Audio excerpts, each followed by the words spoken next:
خدارا اپنے شوہر اور اپنے گھروں پر خاص توجہ دیجیے۔ عبرت ناک واقعہ۔ میرا شوہر مجھ سے 20 سال بڑا تھا۔ ہم دونوں بہت لڑائی جھگڑا کرتے تھے۔ ایک دن میرے شوہر کا BP ہائی ہوا اور اس کو فالج ہو گیا۔ وہ بستر پر پڑا رات کو روتا رہتا اور اشارے سے بار بار اسٹور روم کی طرف اشارہ کرتا تھا۔ میں اسٹور روم میں جا کر دیکھتی تو وہاں اندر کوئی نہیں ہوتا تھا۔ شوہر کا انتقال ہو گیا۔ مجھے عدت بیٹھے 3 دن ہوئے تھے۔ مجھے شوہر کے اشارے یاد آنے لگے۔ ایک دن ملازمہ نہ آئی تو میں اسٹور روم کی صفائی کرنے لگی۔ میری جان نکل گئی کیونکہ اسٹور روم کی صفائی کرتے ہوئے مجھے وہاں میرا شوہر اور اپنی کہتے ہیں کہ زندگی میں سب کے ساتھ ایک نہ ایک دن انصاف ہو ہی جاتا ہے۔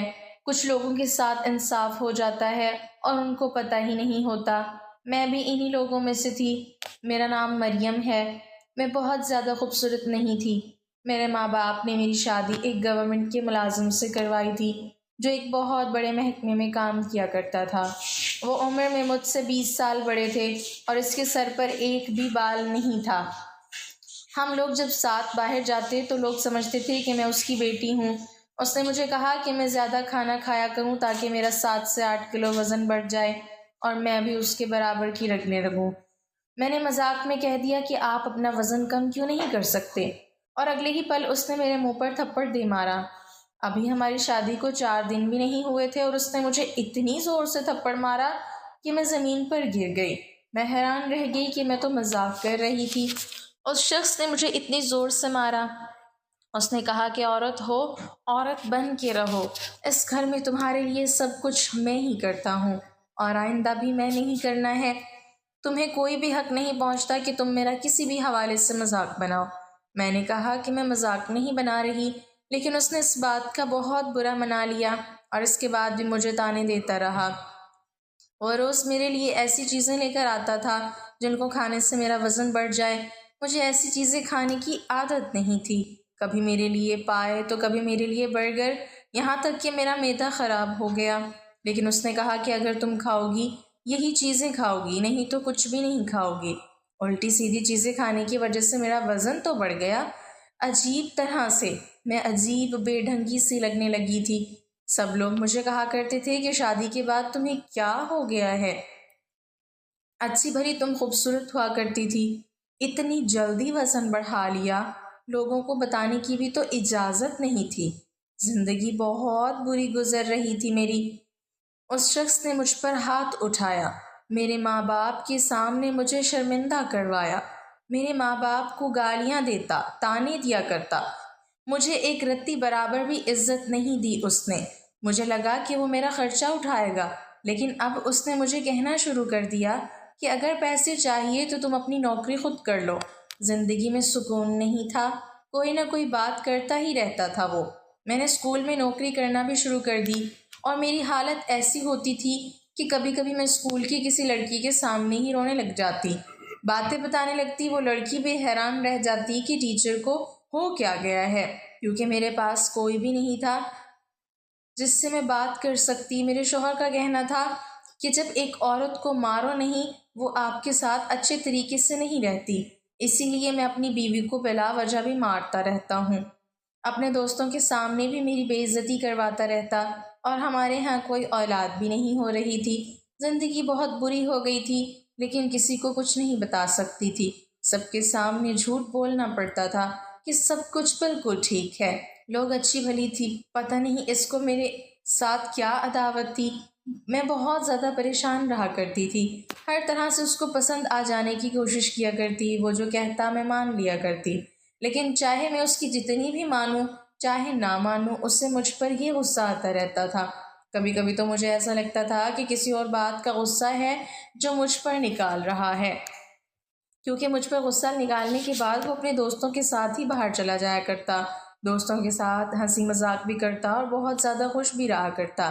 گھر میں بھی دوست آ جاتے، اور جس دن اس کا کوئی دوست آ جاتا میرا پورا دن کچن میں گزر جاتا، لیکن میں کوئی شکایت نہ کرتی، پھر بھی میں ہی اس کے لیے بری تھی۔ مجھے سمجھ نہیں آتا تھا کہ یہ سب کچھ کیا ہو رہا ہے میرے ساتھ۔ کبھی ایسا لگتا تھا کہ کسی کی نظر لگ گئی ہے یا پھر کسی نے مجھ پر جادو کروا دیا۔ کیونکہ جو کچھ بھی ہو رہا تھا وہ سمجھ سے باہر تھا۔ میرا شوہر جس آفس میں کام کیا کرتا تھا وہاں خوب رشوت لیا کرتا تھا، بار بار گاڑیاں بدلتا رہا کرتا تھا، اپنے لیے اچھی چیز لے لیا کرتا، لیکن میری چیز کا اس کو خیال نہیں ہوتا تھا۔ میں اپنا خرچہ خود ہی پورا کیا کرتی تھی۔ اب تو ہم پورے محلے میں مشہور ہو گئے تھے کہ یہ لوگ آپس میں بہت لڑائی جھگڑے کیا کرتے ہیں، اور واقعی ہمارے بہت زیادہ لڑائی جھگڑے ہوئے۔ لیکن ایک دن کیا ہوا کہ اتنی بات نہیں تھی جتنا جھگڑا ہونے لگا۔ میرے شوہر نے چیخنا شروع کر دیا۔ اس نے کہا کہ میں نے تمہیں کہا تھا کہ میرے لیے گوشت پکا کے رکھنا اور تم نے دال پکائی ہے۔ میں نے کہا کہ اگر گوشت کھانا تھا تو پھر اس کے پیسے بھی دے کے جانے تھے۔ ابھی میری تنخواہ نہیں آئی تو میں کہاں سے لے کر آتی؟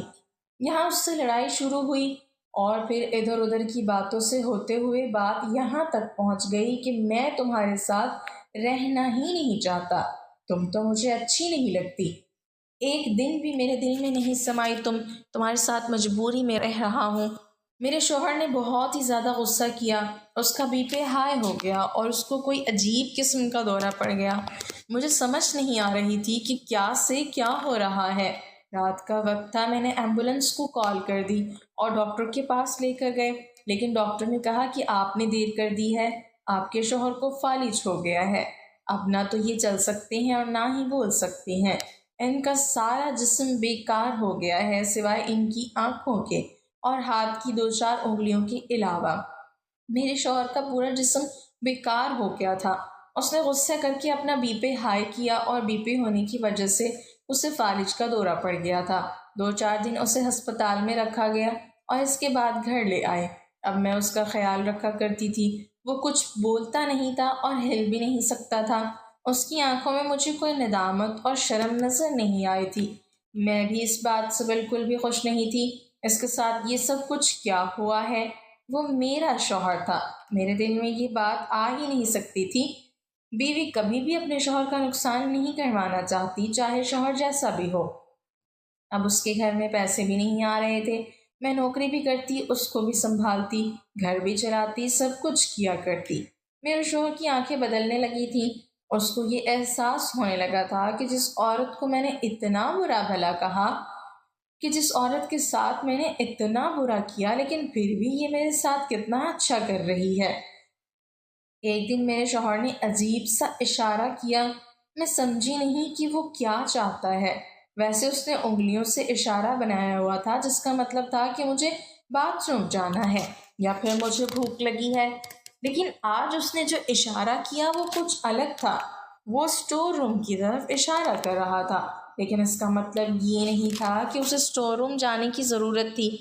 میں نے پوچھا کہ کیا بات ہے، کیا چاہیے، آپ کو بار بار اشارے کیوں کر رہے ہیں؟ بلکہ مجھے سمجھ نہیں آ رہی تھی۔ میں نے کہا کہ اسٹور روم جانا ہے۔ میں نے پوچھا تو اس نے نام اشارہ کیا۔ مجھے بالکل بھی سمجھ نہیں آ رہی تھی۔ میں نے کہا کہ مجھے آپ کی بات سمجھ نہیں آ رہی۔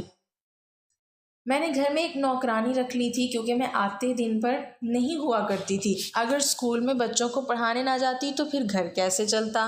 آفس والوں نے بھی اس کا حساب کلیئر کر دیا تھا۔ انہوں نے کہا کہ اب یہ تو نوکری پر آتا نہیں تو اس کو تنخواہ نہیں ملے گی، اور جو اس کی ابھی تک کی تنخواہ ہے اور جو فنڈ بنے ہوئے ہیں ان کو ملنے میں تھوڑا سا ٹائم لگے گا۔ اگر ان کو فون کیا کرتی تھی وہ کوئی اور ہی کہانی سنا دیا کرتے تھے۔ وہ ویسے بھی ایک طرح سے اٹک ہی گئے تھے، ہمیں تو مل نہیں رہے تھے وہ پیسے۔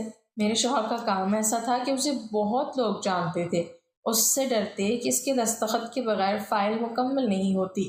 دستخط کرنے کے لیے لاکھوں روپے کی رشوت بھی لیا کرتا تھا، لیکن اب اس کی حالت ایسی ہو گئی تھی کہ واقعی اس پر رحم آتا تھا۔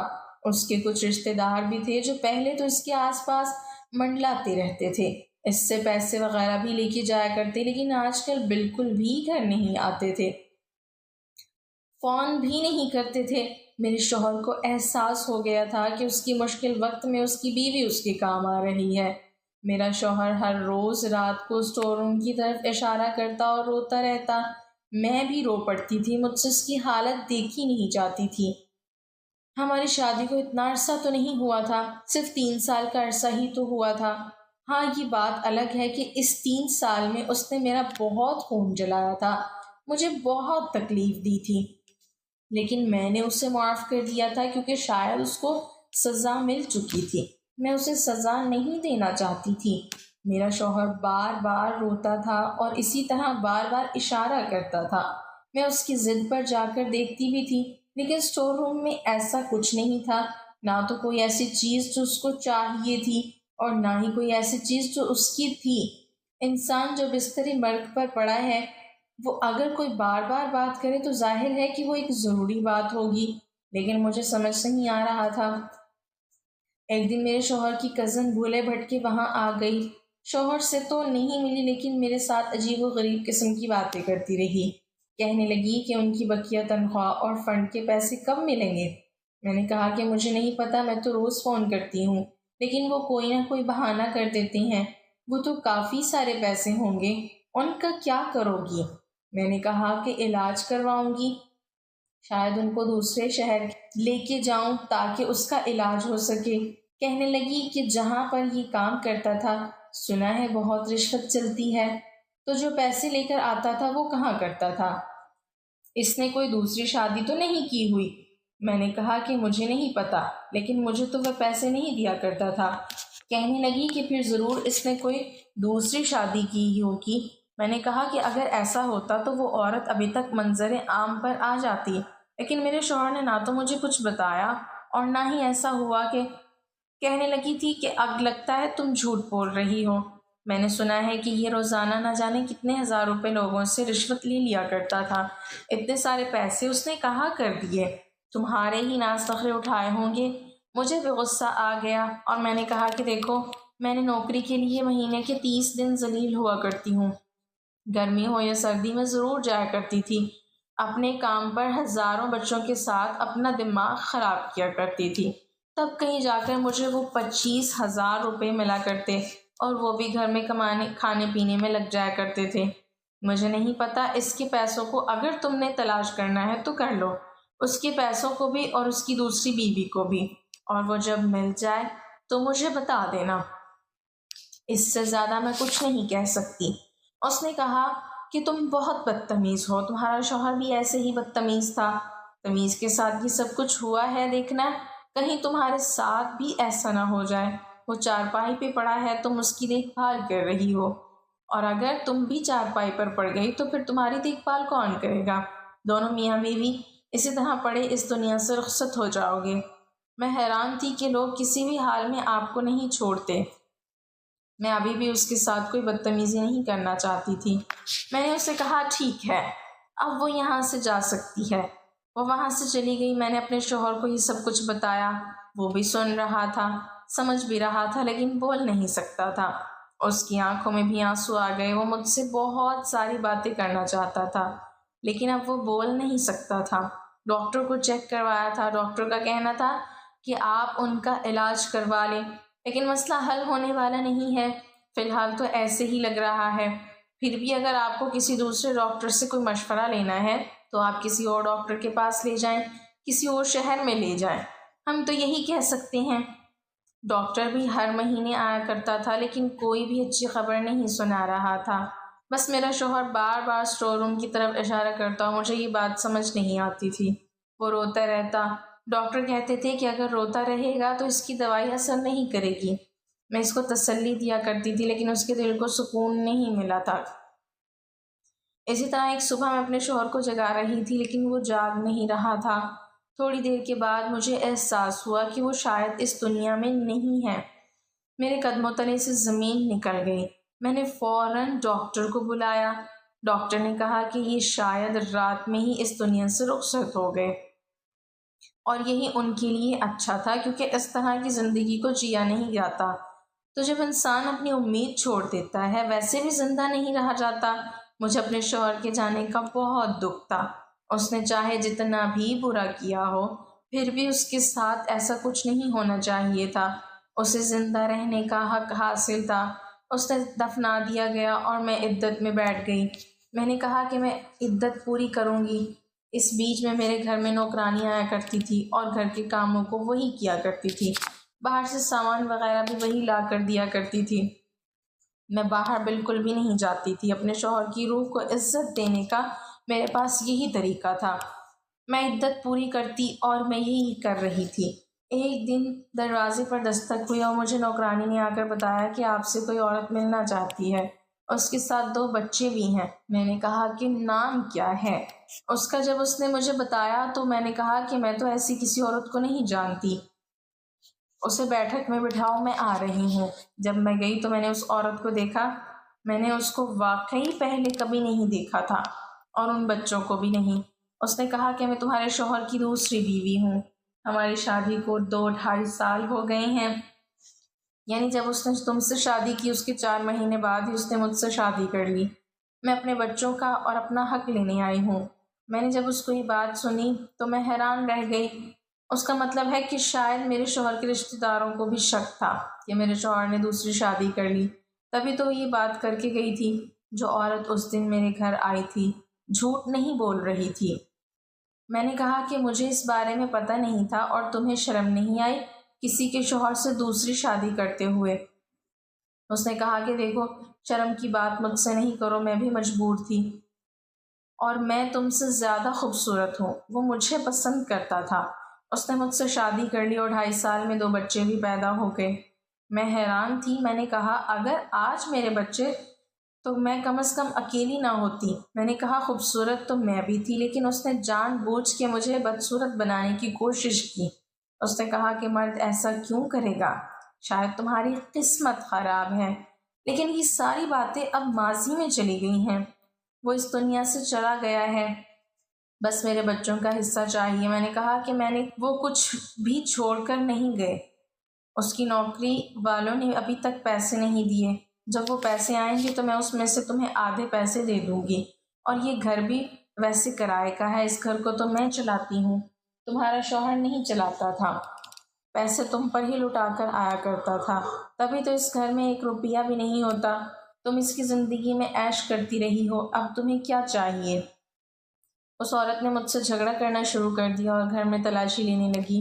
میں نے کہا کہ کچھ بھی نہیں ہے، جاؤ یہاں سے۔ میرا بی پی بڑھنے لگا، مجھے بہت زیادہ غصہ آ رہا تھا۔ وہ عورت بڑی ہی زیادہ ضدی تھی، لیکن جب اسے کچھ بھی نہ ملا تو وہ وہاں سے چلی گئی۔ اس نے کہا کہ میں بھی نظر رکھوں گی، جب اس کی تنخواہ کے پیسے آئیں گے تو میں اپنا حصہ لینے کے لیے آ جاؤں گی، مجھے سب کچھ پتہ چل جائے گا۔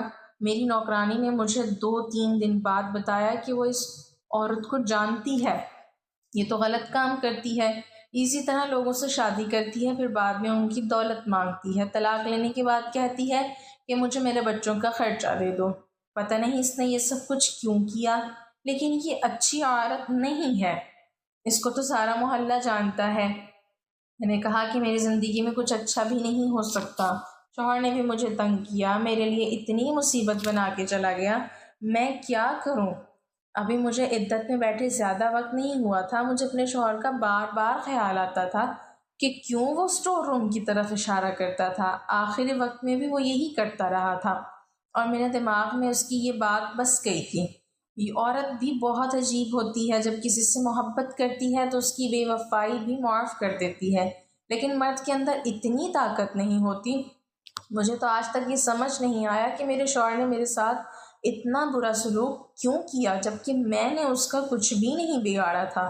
میں تو اپنے گھر سے یہی سوچ کر آئی تھی کہ ہمیشہ اس کا ساتھ دوں گی، دیکھنے میں بھی بری نہیں تھی، لیکن شاید اس کے دل میں نہ بیٹھ سکی۔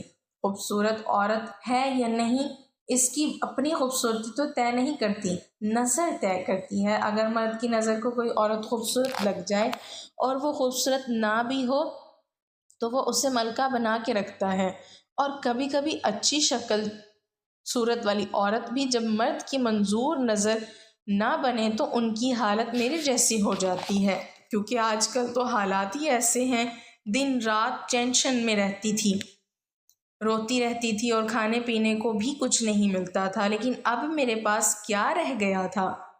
میری عمر بھی اتنی زیادہ نہیں ہوئی تھی، لیکن مجھ سے کسی نے شادی نہیں کرنی تھی، اور نہ ہی میرا شادی کرنے کا کوئی ارادہ تھا۔ میں شادی نہیں کرنا چاہتی تھی، میں تو بس یہ چاہتی تھی کہ اپنی زندگی کو ایسے طریقے سے چپ چاپ گزار لوں۔ میرے دل سے بہت سارے جذبات مر چکے تھے، تو میری زندگی کا کوئی مقصد ہی نہیں تھا۔ میں عدت میں بیٹھی تھی اور اسکول بھی نہیں جا پا رہی تھی، میرے شوہر کے پیسے بھی نہیں آ رہے تھے، اس کی دوسری بیوی بار بار فون کیا کرتی تھی اور کہتی تھی کہ پیسے کب آئیں گے، اس نے مجھے تنگ کر رکھا تھا۔ میرے گھر میں بالکل بھی پیسے نہیں تھے۔ میں نے اپنی نوکرانی سے کہا کہ وہ بھی یہاں سے چلی جائے کیونکہ اب میں اس کو تنخواہ نہیں دے سکتی تھی۔ ایک دن میں بہت حیران ہوئی جب وہ خود میرے لیے کھانا بنا کر لائی۔ اس نے کہا کہ آپ بہت اچھی ہیں بی بی جی، آپ نے میرا بہت خیال رکھا ہے، میرے پاس تو اتنا ہی ہے، میں آپ کے لیے اتنا ہی کر سکتی ہوں۔ اس دن احساس ہوا کہ اگر آپ اچھے لوگوں کے ساتھ اچھا کریں تو وہ آپ کے ساتھ اس سے بھی زیادہ بڑھ کر اچھائی کرنے کی کوشش کرتے ہیں۔ اس کے پاس تو خود کچھ نہیں ہوتا، اس کے 4 بچے تھے، میں تو اس پر بوجھ نہیں بننا چاہتی تھی۔ میں نے اسے کہا کہ اگر میرے حالات بہتر ہو گئے تو میں اسے نوکری پر رکھ لوں گی اور اس کی تنخواہ بھی دے دوں گی۔ میرے شوہر کے آفس والے بھی پیسے نہیں دے رہے تھے، شاید وہ پیسے کھا جانا چاہتے تھے، اور ادھر اس کی بیوی نے بھی مجھے بہت زیادہ تنگ کر رکھا تھا۔ میری کچھ دوست وغیرہ تھیں جن سے میں نے تھوڑے سے پیسے ادھار لیے تھے اور کسی طرح کھانا پینا بھی چل رہا تھا، لیکن وہ بھی بہت کم تھیں۔ میں بہت زیادہ پریشان تھی۔ اب تو میں نے نوکرانی کو بھی چھٹی دے دی تھی اور گھر بہت زیادہ گندا ہو گیا تھا۔ ویسے بھی کرنے کو کچھ نہیں تھا، سوچا گھر کے کام ہی کر لوں۔ میں اسٹور روم میں چلی گئی اور اسٹور روم میں بھی اپنے شوہر کے بارے میں ہی سوچ رہی تھی، کیونکہ وہ بار بار اسی کی طرف اشارہ کیا کرتا تھا۔ اچانک بے دھیانی میں میرا پاؤں پھسل گیا اور میں دیوار سے جا لگی۔ میرے بازو پر چوٹ لگ گئی، لیکن وہاں پر لگی ایک ٹائل بری طرح سے ٹوٹ گئی۔ وہ جو میں نے اس طرف دیکھا تو میرے قدموں تلے سے زمین نکل گئی۔ مجھے یقین نہیں ہوتا کہ یہ میری آنکھیں کیا دیکھ رہی ہیں۔ اس دیوار کے پیچھے ایک بہت بڑا حصہ بنایا گیا تھا جہاں پر تجوری نظر آ رہی تھی۔ جب میں نے اس کے دروازے کھولے تو میرے قدموں تلے سے زمین نکل گئی کہ اس کے اندر تو دولت، سونے کے بسکٹ اور نہ جانے کیا کچھ تھا۔ ظاہر ہے یہ سب کچھ یہاں میرے شوہر نے رکھا تھا اور وہ بار بار اسی طرف اشارہ کیا کرتا تھا، لیکن بتا نہیں پاتا تھا۔ جیسا کہ میرے شوہر کے بارے میں مشہور تھا کہ وہ ایک محکمے میں کام کیا کرتا تھا اور بہت زیادہ رشوت لیا کرتا تھا۔ شاید یہ سب کچھ اس نے رشوت کے پیسوں سے ہی بنایا تھا۔ میں نے وہ سارا سامان وہاں سے نکال لیا اور اس جگہ کو اس طرح بند کر دیا جیسے وہ پہلے بند تھے۔ جو ٹوٹا ہوا تھا اس کے آگے میں نے شیشہ لگا دیا۔ اگلے دن میں نے نوکرانی کو بلایا اور اسے کہا کہ گھر کا سارا سامان پیک کرنا ہے، میں یہاں سے جا رہی ہوں۔ ویسے بھی یہ گھر کرائے کا تھا۔ نوکرانی نے مجھے ایک بات بتائی جس سے میں پہلے میں سوچ پڑ گئی کہ ملنے والی دولت میں سے کچھ حصہ میں اس کی دوسری بیوی کو بھی دے دوں، لیکن اس نے مجھے بتایا کہ وہ دونوں بچے اس کے نہیں تھے۔ وہ جھوٹ بول رہی تھی آپ سے، آپ کے شوہر کے بچے نہیں ہیں، کسی اور کے بچے تھے۔ وہ ہمارے محلے میں ہی رہتی ہے۔ کل کو ایک آدمی آیا تھا اور اپنے بچے لے کے چلا گیا۔ نوکرانی کا کہنا تھا کہ یہ بھی ہو سکتا ہے کہ وہ جھوٹ بول رہی ہوں اور آپ کے شوہر نے اس کے ساتھ شادی ہی نہ کی ہو، کیونکہ یہ عورت اس طرح ڈرامے کرنے میں بہت زیادہ مشہور ہے۔ میں بھی خاموش ہو گئی۔ میں نے نوکرانی کو اس کی تنخواہ اور کچھ اضافی پیسے بھی دے دیے۔ وہ بھی حیران ہوئی، اس کو لگا کہ شاید آفس والوں نے پیسے بھیج دیے، لیکن آفس والے تو پیسے کھا چکے تھے۔ میں وہاں سے چلی گئی۔ میں نے کچھ سامان بھی نوکرانی کو دے دیا۔ میں تھوڑا بہت سامان لے کر دوسرے شہر میں چلی گئی۔ وہاں جا کے میں نے گھر بنا لیا، نوکری بھی کرنے لگی۔ آج میرے پاس گاڑی ہے، گھر بھی ہے، اور میں اپنے شوہر کے نام سے ایک مدرسہ بھی بنوا رہی ہوں۔ یہ پیسے اسی کے تھے، اسی نے یہ رکھے تھے جو وہ مجھے دینا بھی نہیں چاہتا تھا، لیکن شاید قسمت میں یہی لکھا تھا کہ جب وہ اس دنیا سے چلا گیا تو یہ پیسے مجھے مل گئے۔ اسی لیے میں اپنے پیسوں کے ساتھ کوئی اچھا کام بھی کرنا چاہتی تھی۔ یہ سب سننے میں عجیب لگتا ہے، لیکن میرا شوہر مجھ سے 20 سال بڑا تھا اور اسے سروس دیتے ہوئے 21 سال ہو چکے تھے۔ اس نے اتنے سالوں میں یہ سب کچھ جمع کیا تھا، لیکن اس کی قسمت بھی عجیب تھی کہ وہ جمع تو کر گیا لیکن استعمال نہ کر سکا اور دنیا سے چلا گیا۔ بس یہی زندگی ہے، اس میں کچھ نہ کچھ عجیب ہوتا رہتا ہے، پر میں کسی پر بھروسہ نہیں کرنا چاہتی اور دوبارہ شادی بھی نہیں کرنا چاہتی۔ فی الحال میں کچھ سال ایسے ہی گزارنا چاہتی ہوں۔ میں آگے پڑھائی بھی کر رہی ہوں تاکہ مجھے اس سے اچھی اور نوکری مل جائے، کیونکہ دولت کا چاہے آپ کے پاس دریا ہی کیوں نہ ہو، ایک دن ختم تو ہو ہی جاتا ہے۔ میں اپنے شوہر کو اچھے الفاظ میں یاد کرتی ہوں، اس کے ایصال ثواب کے لیے کوئی نہ کوئی ختم وغیرہ بھی پڑھاتی رہتی ہوں، کیونکہ وہ جیسا بھی تھا تو میرا شوہر۔